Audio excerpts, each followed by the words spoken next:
Hey guys, welcome back to my channel. Super Rugby Trans-Tasman Round 2, Blues versus New South Wales Waratahs. What can I say? The Waratahs have lost a lot of their players after the World Cup, and there's really like a big gap between the team and the Super Rugby levels that the New Zealand teams are playing at. And there are some bits of shining lights in the Waratahs team. Jack Gordon played a spectacular game. And the Waratahs has done well in some aspect, in some set pieces. They were able to still contest the lineout quite well. They did lose some of their own lineouts as well. So it's not really perfect, but they did manage to steal lineouts from the Blues. Their penalties were just offside, just small penalties given away. It's just the discipline was really, really poor for the Waratahs. Also, the Waratahs kicking game around the field was just a level below the Blues, I have to say. There were so many kicks to the Blues where it was just down in the middle of the field. It was purposeless. Nobody's in position to take the to put pressure up on the kick, and giving Blues plenty of time to do a much better return kick against the Waratahs. Also, high ball kicks as well. Waratahs high ball chasing was poor. Blues were able to get their own high balls back a couple of times.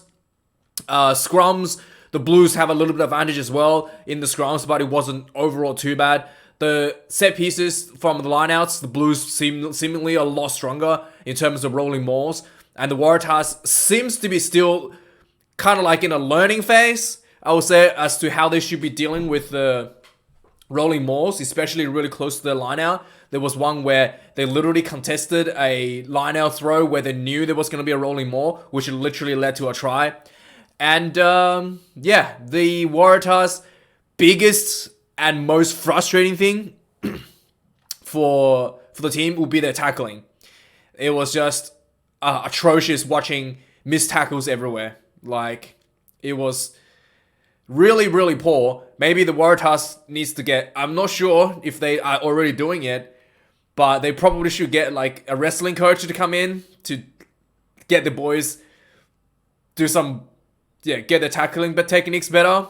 It was just really poor watching players, just getting stepped inside, getting like just blown off, like shuffled or like pushed off in a tackle. Just really, really poor stuff that the Waratahs really need to improve. I mean, the players, they're all like athletically gifted and they're all very like talented in their own ways.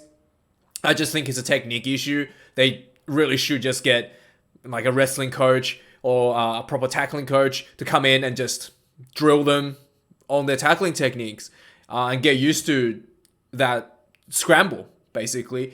Then that's basically that's something that the Waratahs had to work on. But anyway, so let's go from the start. Right away, 3 minutes of the game, there was a penalty given to the Blues. Straight away, the Blues were putting on some pressure. There was a bit of back and forward again, and I think it was a back. The Waratahs had a bad spill from the kickoff, so the Blues, they kind of kicked the ball away, and the Blues just like capitalized on it and ran the ball. I got inside the Waratahs half, got into kicking range, penalty, and the Blues decided to respect the Tahs and took the 3 points. 3 points on the ball, 3 minutes to the game. And that was the only penalty goal the Blues took, because they realized that the Waratahs were not on their level.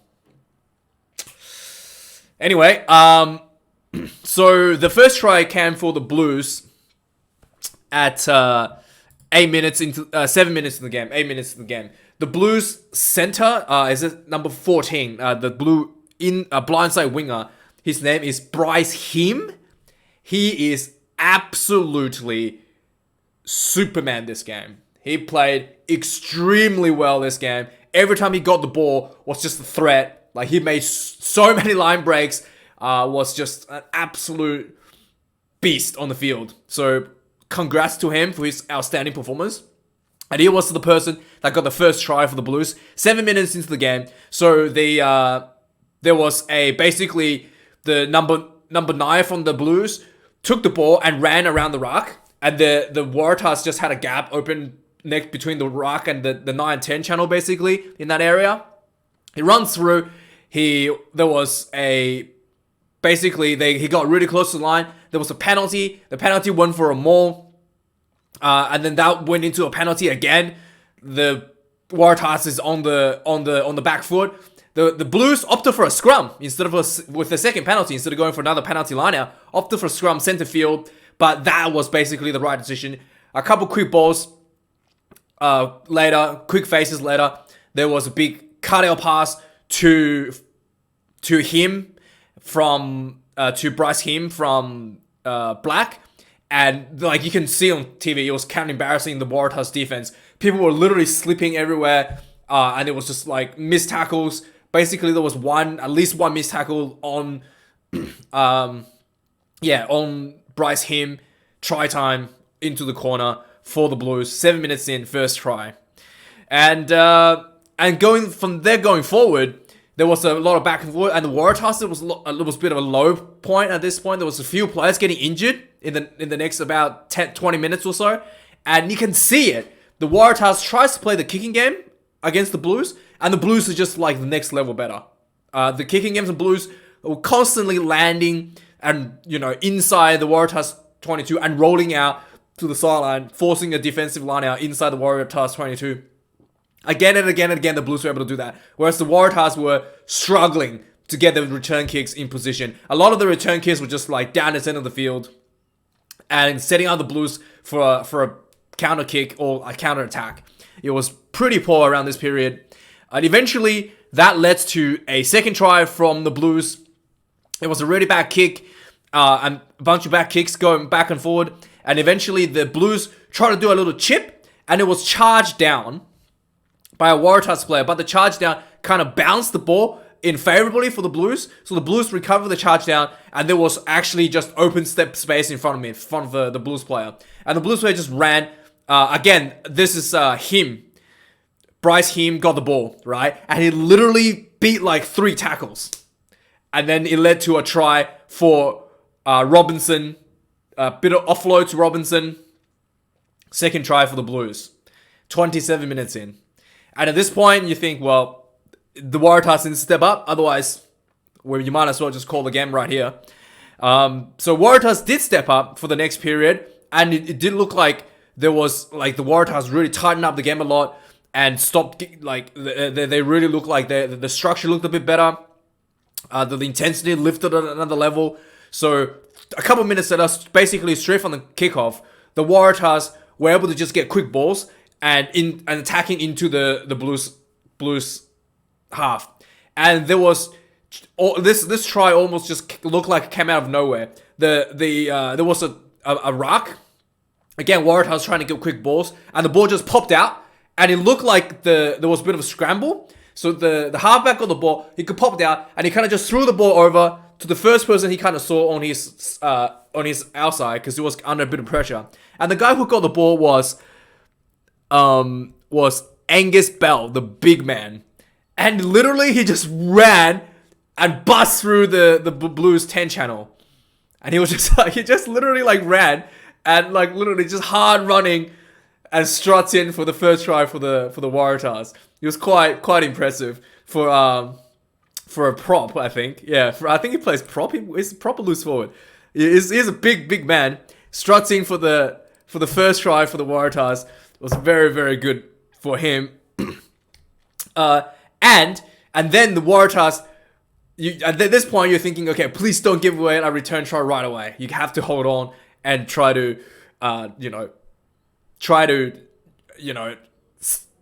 keep building momentum.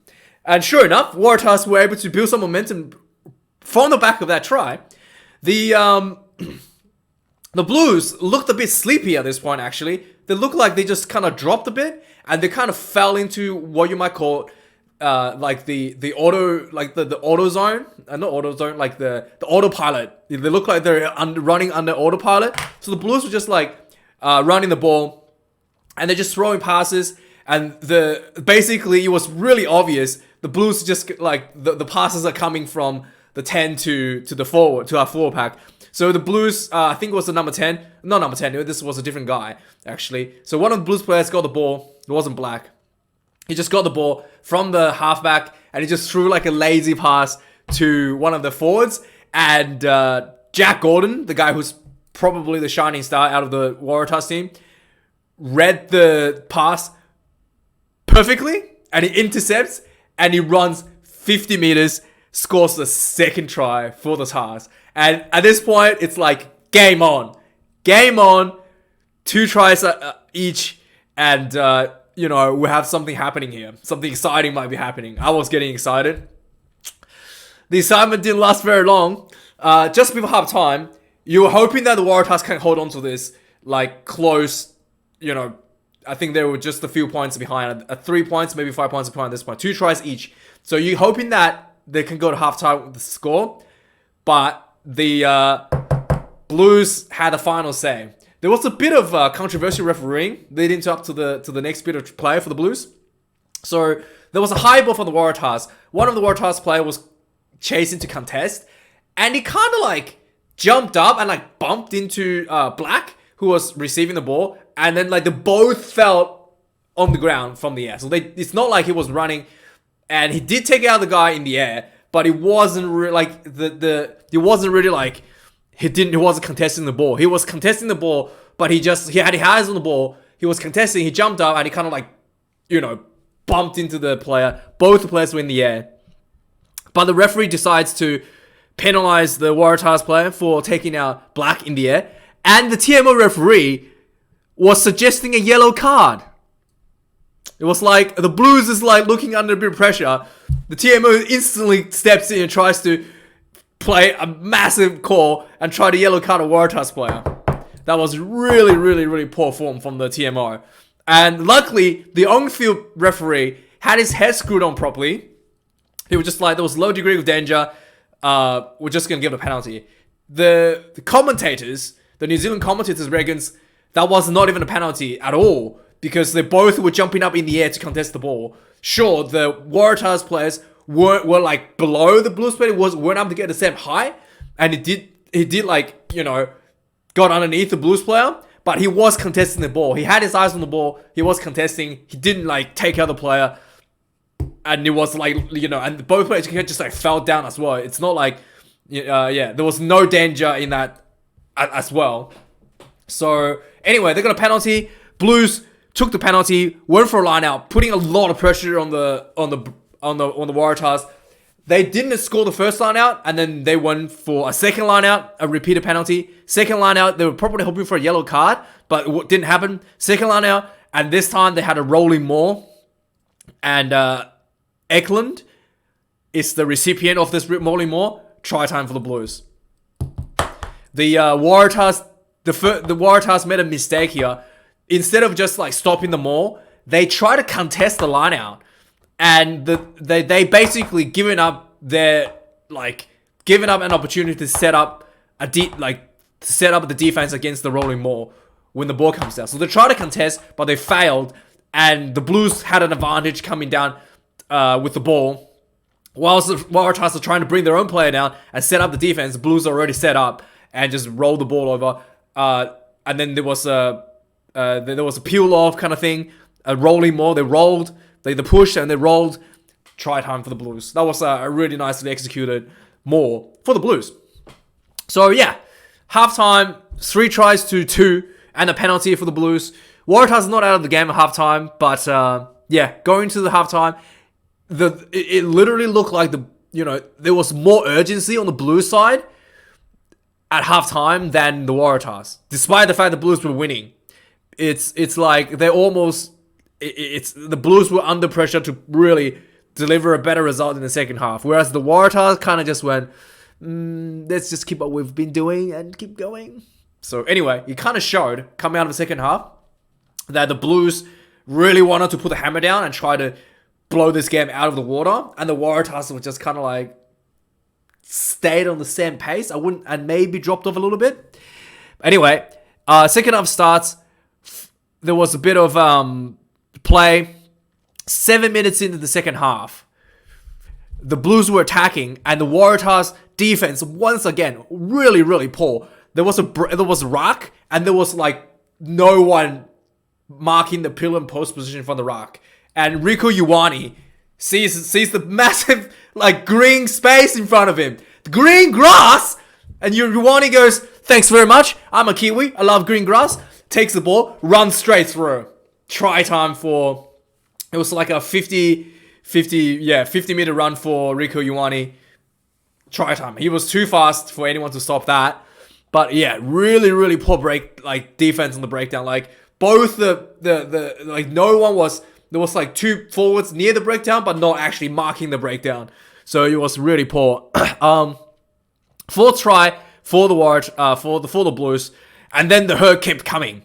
The Blues were putting a lot of more pressure again into the Waratahs half, following just Waratahs discipline, really poor discipline. Blues were able to get penalties and start pinging the Waratahs down in their own half again. And at this point, the referee starts to warn the Waratahs, if you keep getting away penalties inside your own 22, we're going to start carding people. Sure enough, the Waratahs defense were repeatedly giving out offside. The offside was a big issue this game. For some reason, the Waratahs were penalized for offside like constantly throughout this game.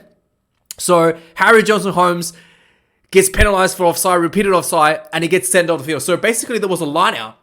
There was a line out that Harry, I think it might have been offside, or it might have been an illegal collapse of the maul. But there was a line out. The maul kind of goes down, and then the ball comes out. And as so the Blues had advantage. So the Blues try to spread the ball out wide, and Harrison, is it Will Harrison? Harrison, who's playing fullback, runs in and just knocks the ball down. Deliberate knock on in a situation where there could have been a penalty try. After an illegal collapsing of the I think it was illegal collapsing of the rock actually for Johnson Holmes. So the referee gives Johnson Holmes a yellow card. He gets TMO to look at the Harry Johnson Holmes potentially illegal knockdown, and they're just like, yeah, it's illegal knockdown, but we're not gonna give him a card. So the commentators were like, yeah, I'm pretty sure the rulebook says if you deliberately knock out in a try-scoring situation, like inside your own 22, it's a yellow card. So that could have been 2 yellow cards back to back, like in one play for the Waratahs, but the referee decided to just give 1. Well, I think that should have been 2 yellow cards, to be honest. I thought that was very cynical for Harrison to knock the ball down whilst the Blues was playing advantage. And anyway, they didn't get so with one player in the bin or forward, Blues had a scrum of a numbers advantage in the forwards. So Blues opted for a scrum, and sure enough, the Waratahs scrum held, and then, it's like it literally was like watching someone, if you ever watch like people trying to squat too much weight, like on YouTube, like fail squat compilations, where people just like trying to squat too much weight, and then they're holding, and eventually they just like fold and like lands on their head, right? That's basically what happens to the Waratah scrum. They're just holding, look very steady, and then suddenly they just folded like a deck of cards. And then the referee was, already had enough with the penalties. Straight away, penalty try for the Blues from the scrum. Penalty try. It looked very, very dire at this point. And this is just literally 1 minute into the yellow card as well. So you figure that more punishment was going to come with one person in the yellow card. Luckily, the Tahs did manage the 10 minutes quite well. And they were able to avoid playing set pieces for about as much as they can for about 10 minutes. There was a penalty against the Blues inside the Blues half. And Jack Gordon, once again, the halfback who did really, really well this game, took a quick tap, and the Blues were scrambling for defense, basically. And they just, he ran and he almost scored himself. Eventually there was, and then the Waratahs were just like piling in. He got really close to the try line. I think he was maybe like 5-10 minutes out, and Waratahs just piling in into the breakdown, pick and go, and Parecki gets his try, third try for the Waratahs, during a yellow card. So that was very, very good outcome for the Waratahs. And that was a very, very impressive decision making from Jack Gordon as well from the halfback. I mean, he could be in contention to be. I don't think he's selected for the Wallabies preliminary squad, but he could potentially be put into the Wallaby squad based on his performance from these games. He's doing really, really, really well. So yeah, try time for the Waratahs, 21 points, and that is the last point the Waratahs scored. Anyway, so the 5 minutes later, the Blues hits back with their 6th try to get that bonus point, right? And this time is once again Bryce Him. He is absolutely devastating. Like, he is so good. He looks better than Caleb Clark's, to be honest. Maybe the Waratahs defense has issues, but man, that was a Superman performance from Bryce Him.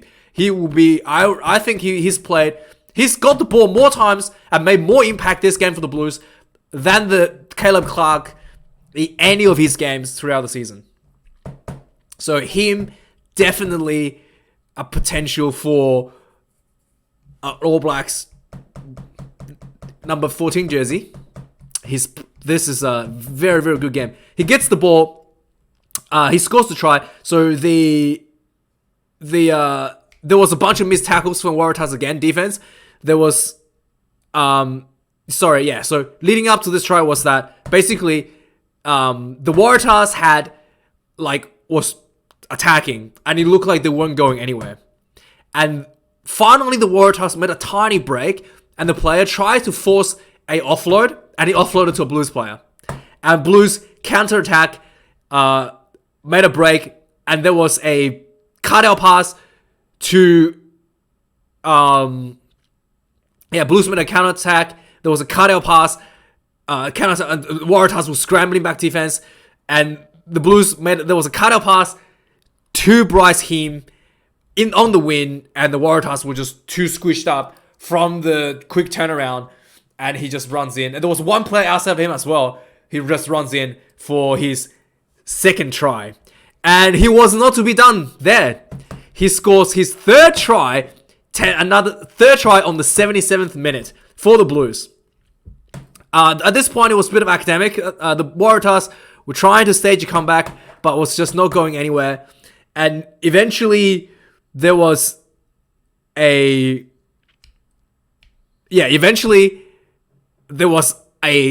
Waratahs, again, sloppy play from the Waratahs. There was a pass that got intercepted by Black, and Black ran a little bit.